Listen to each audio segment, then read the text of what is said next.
Hello everyone, welcome back to my YouTube channel. So ಇವತ್ತು finally ತುಂಬ ದಿನದ ನಂತರ ಎಲ್ಲ ಹೋಗ್ಬೇಕಂತ ಅಂದ್ಕೊಂಡಿದ್ದೀವಿ. ಸೊ ಫೈನಲಿ ಇವತ್ತು ನಾವು ಹೊರಡ್ತಾ ಇದ್ದೀವಿ. ಎಲ್ಲಿ ಏನು ಅಂತ ನಿಮಗೆ ಹಾಗೆ ಈ ವಿಡಿಯೋದಲ್ಲಿ ಗೊತ್ತಾಗುತ್ತೆ. ಸೊ ಇಟ್ಸ್ 5:15 ಆಗಿದೆ. ಸೊ ಪೂರ್ಣಿಮನ್ ಪಿಕ್ ಮಾಡಿಕೊಂಡು ಹೋಗೋಣ ಬನ್ನಿ. ಆಲ್ಮೋಸ್ಟ್ 5:45 ಅಥವಾ 5:50 ಹಾಗೆ ನಾವು ಫಸ್ಟ್ ಬ್ಲಾಕ್ ರೀಚ್ ಆದ್ವಿ. ಆ್ಯಂಡ್ ಪೂರ್ಣಿಮನ್ ಪಿಕ್ ಮಾಡಿ ನಾವು ಮದ್ದೂರಲ್ಲಿ ಸ್ಟಾಪ್ ಮಾಡಿದ್ವಿ ಬ್ರೇಕ್ಫಾಸ್ಟಿಗೆ ಅಂತ.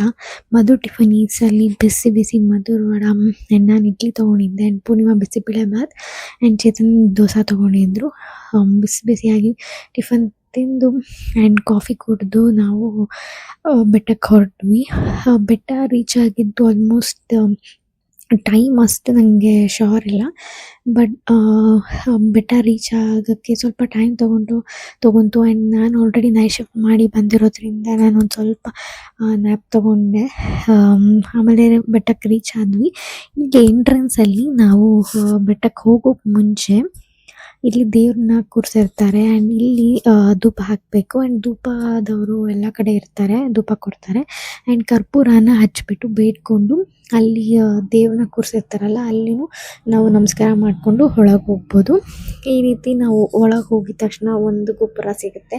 ಇಲ್ಲೂ ಕೈ ಮುಕ್ಕೊಂಡು ನಾವು ಫರ್ದರ್ ಹೋದ್ವಿ. ಆ್ಯಂಡ್ ಇಲ್ಲಿ 3 ರಥಗಳಿತ್ತು. 3 ರಥಗಳಲ್ಲೂ ನಾವು ನಮಸ್ಕಾರ ಮಾಡ್ಕೊಂಡು ಹೋದ್ವಿ. ಆ್ಯಂಡ್ ಇಲ್ಲಿ ಸ್ಪೆಷಲ್ ಕ್ಯೂ ಅಂತ ಹೇಳಿ 250 ರುಪೀಸ್ಗಿತ್ತು. ಸೊ ಅದು ನಾರ್ಮಲ್ ದರ್ಶನ ಥರ ಅಲ್ಲ, ಲೈಕ್ ಲಾಂಗ್ ಕ್ಯೂ ಇರಲ್ಲ ಅಂತ ಹೇಳಿ ಅದೇ ಕ್ಯೂಗೆ ಹೋದ್ವಿ. ಆ್ಯಂಡ್ ತುಂಬ ಜನ ಏನಿರಲಿಲ್ಲ, ಸ್ವಲ್ಪ ಜನನೇ ಇದ್ದಿದ್ದು. ನಮಗೆ 2 ಸತಿ ದರ್ಶನ ಆಯಿತು. ಆ್ಯಂಡ್ ತುಂಬಾ ಖುಷಿ ಆಯಿತು.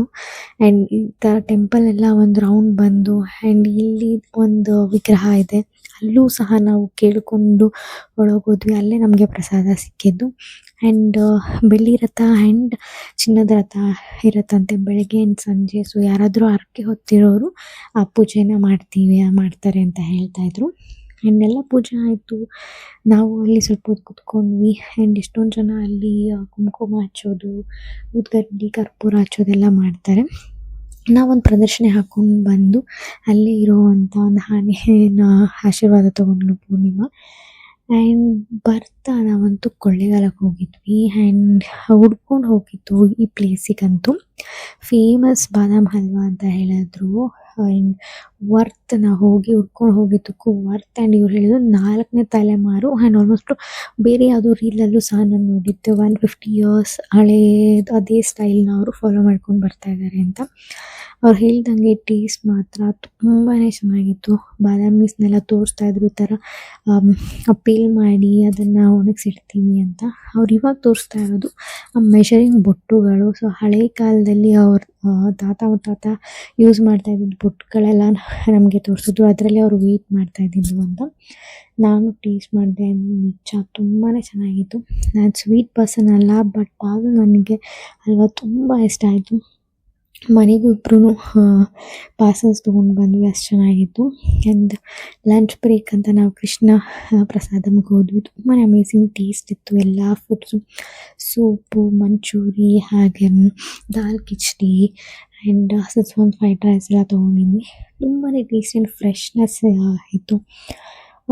ಒಂದು ಸ್ಮಾಲ್ ಬ್ರೇಕ್ ಥರ ಖುಷಿ ಆಯಿತು. ಎಂಜಾಯ್ ಮಾಡಿದ್ವಿ, ಸ್ವಲ್ಪ ಮಾತಾಡ್ಕೊಂಡ್ವಿ, ಡಿಸ್ಕಸ್ ಮಾಡಿದ್ವಿ, ಚೆನ್ನಾಗಿತ್ತು. Complete day. ಆ್ಯಂಡ್ ಇದು ನನ್ನ ಫಸ್ಟ್ ಲಾಂಗ್ ಫಾರ್ಮ್ಯಾಟ್ ಬ್ಲಾಗ್ ಆಗಿರುತ್ತೆ. ಆ್ಯಂಡ್ ಐ ನೋ ಇದು ಪರ್ಫೆಕ್ಟ್ ಇಲ್ಲ ಅಂತ, but I will try to improve. And ಇದು ಮುಗಿಸ್ಕೊಂಡು ಬರ್ತಾ ಫುಲ್ ಮಳೆ ಅಂದರೆ ಮಳೆ, ಸಿಕ್ಕಾಪಟ್ಟೆ ಜೋರು ಮಳೆ ಬರ್ತಾಯಿತ್ತು. ತುಂಬ ಸ್ಲೋ ಆಗೇ ಬಂದ್ವಿ, ಬಟ್ ತುಂಬಾ ಜೋರು ಮಳೆ ಬರ್ತಾಯಿತ್ತು.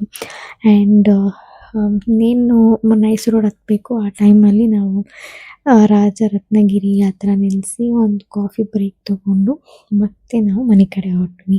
ಸೊ ಪೂರ್ಣಿಮನ್ ಮೆಟ್ರೋ ಡ್ರಾಪ್ ಮಾಡಿ ನಾವು ಮನೆಗೆ ಹೊರಟ್ವಿ. ಅಷ್ಟೇ ಇವತ್ತಿನ ಮಿನಿ ಬ್ಲಾಗಲ್ಲಿ. Thank you so much for watching.